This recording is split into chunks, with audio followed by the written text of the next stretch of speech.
99,7 UFM Free Your Soul dari Paramore dengan Ain't It Fun, diambil dari tahun 2013 You Lovers. Jam 11 di Chat With You masih barengan sama gue Yari. Kita masih punya 1 jam dan sekarang waktunya untuk Promams karena teman kita yang sangat spesial hari ini sudah datang ke studio. Buat lo terutama yang seperti penyiar kita Tony Tamrin ya, kalau baca buku tuh udah kayak minum air gitu kan. Harus 1 hari ketemu sama buku. Mungkin beberapa di koleksi buku lo You Lovers ada karya-karya dari Clara Ang. Hari ini kita ngobrol bersama Promams gue yaitu Clara Ang. Selamat pagi Mbak Clara. Halo, selamat pagi. Masih tetap seger ya. Ini kan udah jam 11 tapi nggak lodoh sama sekali ya.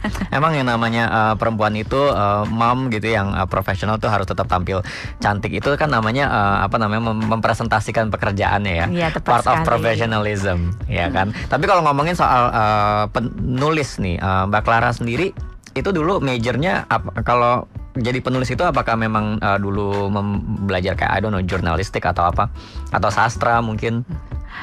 Sama sekali enggak tuh.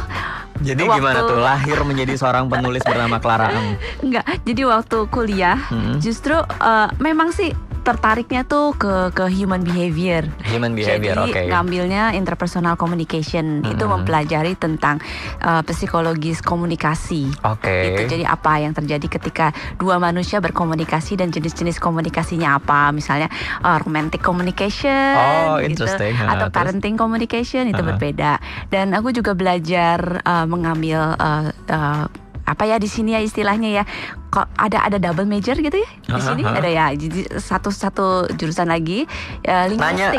Nanya ada double major di sini karena memang Gak menurut paham ilmunya di Amerika ya. Ya karena saya kurang paham gitu sistem universitas di sini gimana, nggak pernah kuliah di sini. Jadi jurusan major kedua itu linguistik, jadi mempelajari bahasa.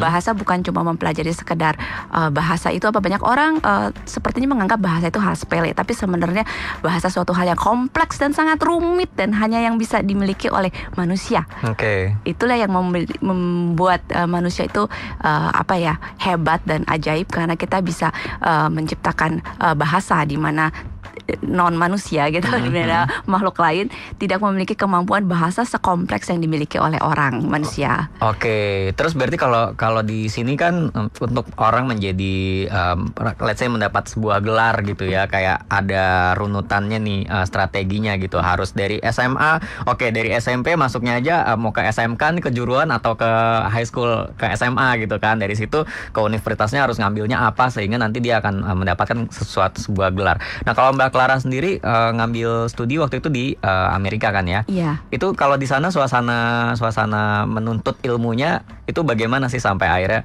kok jadinya penulis tiba-tiba gitu, bukan sebuah gelar yang mungkin berhubungan sama studi yang diambil? Iya, sebenarnya pada dasarnya tuh aku suka membaca dan suka sekali dengan cerita. Dari kecil sering didongengin sama ibu saya gitu ya. Terus buku itu walaupun pada saat itu maksudnya orang tua saya bukan dalam golongan yang luar biasa kaya atau bahkan mampu untuk beli buku itu aku sangat tetap orang tua menyediakan buku untukku gitu loh ya, untuk saya.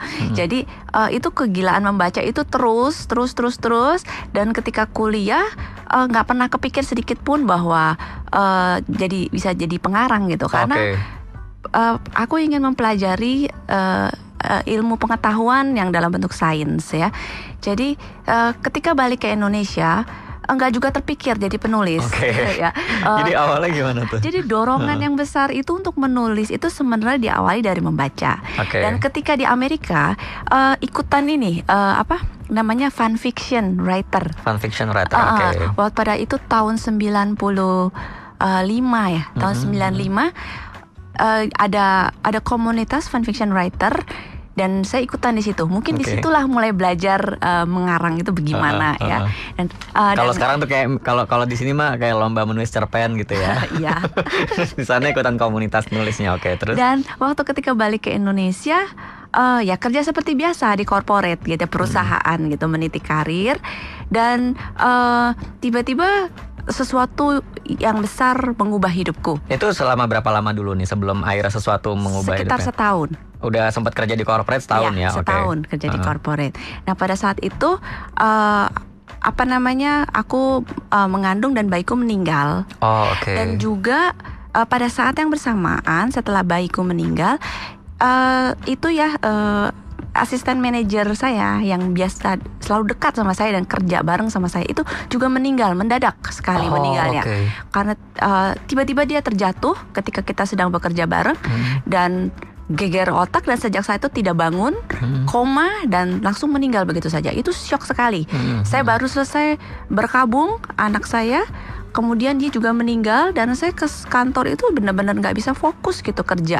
Dan kalau ada rapat meeting itu saya nggak bisa fokus mendengarkan, dan pernah ngomong di meeting tiba-tiba saya nangis-nangis gitu ya di depan staff saya gitu, karena begitu banyak pekerjaan di kantor dan mengingatkan saya sama staff saya, asisten manajer saya itu gitu. Jadi akhirnya saya ke kantor, saya stres, pulang saya juga berduka. Saya pikir saya memutuskan untuk harus masuk ke dalam suasana duka cita, berkabung. Saya harus menyediakan waktu untuk itu gitu loh. Jadi saya mengundurkan diri dari perusahaan dengan tujuan ya saya harus menyediakan waktu untuk saya sendiri. Jadi saya balik, pulang, dan saya tidak ngapa-ngapain selama berbulan-bulan. Saya menghabiskan waktu tiap malam untuk menulis. Saya menyembuhkan batin saya dengan bercerita kepada diri saya sendiri. Saya keluar dari diri saya menjadi sosok-sosok lain dalam pikiran saya untuk heal up, untuk proses healing saya. Dan ternyata setelah beberapa bulan berlalu, setelah melewati malam-malam saya sendirian itu ya, pada saat itu saya mendorong semua orang menjauh dari hidup saya, karena saya merasa orang lain tidak bisa membantu saya, hanya diri saya yang bisa menolong saya. Itu gitu. termasuk suami pada saat itu ya? Iya. Saya merasa bahwa orang justru mengganggu saya, justru menghambat saya untuk healing up diri saya sendiri. Dan ketika setelah berbulan-bulan berlalu, saya mulai melihat bacaan saya yang berserakan itu, saya melihat ada benang merahnya gitu. Dan padahal ini tadinya nggak berniat membuat sebuah novel ya? Nggak berniat sama sekali gitu. Ada benang merahnya yang kemudian saya jahit lagi, saya sambung-sambung lagi. Akhirnya jadi satu naskah penuh. Ternyata saya menghabiskan malam-malam itu untuk menghasilkan satu novel pertama saya. Yaitu adalah? 7 musim setahun. 7 musim setahun. Oke, saya belum baca tapi saya pengen banget baca. Itu masih bisa dicari nggak ya novelnya? 7 musim setahun. Kan udah ketemu sama penulisnya langsung ya. Kayaknya sih soft copy-nya ada nih. Buku itu sangat saya sayang sekali diterbitkan sendiri oleh saya gitu. Sampai bahkan penerbit besar, banyak penerbit besar yang meminta ulang untuk diterbitkan. Saya nggak kasih. Kenapa? Karena itu baby saya. Saya merasa itulah karya pertama saya yang saya benar-benar tulis, dan saya menyembuhkan diri saya gitu. Jadi setelah buku itu terbit, saya cetak pakai saya sendiri ya. Terus itu 2 kali dapat cetak ulang. Terus lama-lama saya kelelahan untuk ngurusin bisnisnya gitu loh. Sementara ini masih baby pertama nih ya. Iya. Saya masih nggak ngerti seluk beluknya, capek juga ya ternyata. Kemudian saya juga hamil pada saat itu. Jadi akhirnya saya memutuskan saya hentikan aja yang itu. Saya biarkan dia untuk menjadi menjadi monumen, menjadi monumen gitu ya. Dan seterusnya buku-buku selanjutnya saya serahkan kepada penerbit besar yang memang sudah biasa dalam bisnisnya sendiri. Tapi kalau dilihat tadi ya runutan kenapa akhirnya bisa terciptalah 7 musim setahun itu dari background yang menurut aku benar juga sih kalau dibilang di Twitter the real Alice in Wonderland ya, because it's very dark tapi juga di satu sisi you're very playful di skrip itu ya. Cisotoy padahal belum baca ceritanya. Kalau boleh diceritain sedikit sinopsisnya tentang apa sih 7 musim setahun, biar kita ada relate-nya sama background kenapa membuat itu akhirnya. Sebenarnya ceritanya seperti apa juga susah dijelaskan. Itu cerita tentang 7 orang yang berbeda tapi saling terhubung satu sama lain. Itu kan macam cerita Hollywood gitu ya, You Lovers ya. Kayaknya kalau di luar sana tuh udah sampai kayak gitu ya bikin cerita ya. Pengen dong dikeluarin lagi. Iya, banyak sekali yang masih menginginkan buku itu supaya dicetak ulang.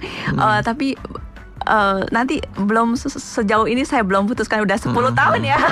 Udah sampai 10 tahun ya, dan bahkan udah banyak yang minta tapi memang tetap kayaknya enggak ya. Oke, kita mungkin baca yang lain-lainnya lagi yang setelahnya itu ya. Masih banyak kok yang akan terbit. Nanti kita akan ngobrol lagi lovers bareng sama Clara Eng seputar buku-bukunya juga yang sudah terbit dan akan terbit berikutnya, dan juga bagaimana Clara Eng sebagai seorang ibu, sebagai profesional juga masih di UFM Promam. Tapi kalau lo lihat Twitternya @Clara_NG ya, Clara _Eng itu ditulis di situ adalah I'm the real Alice in Wonderland. UFM 94,7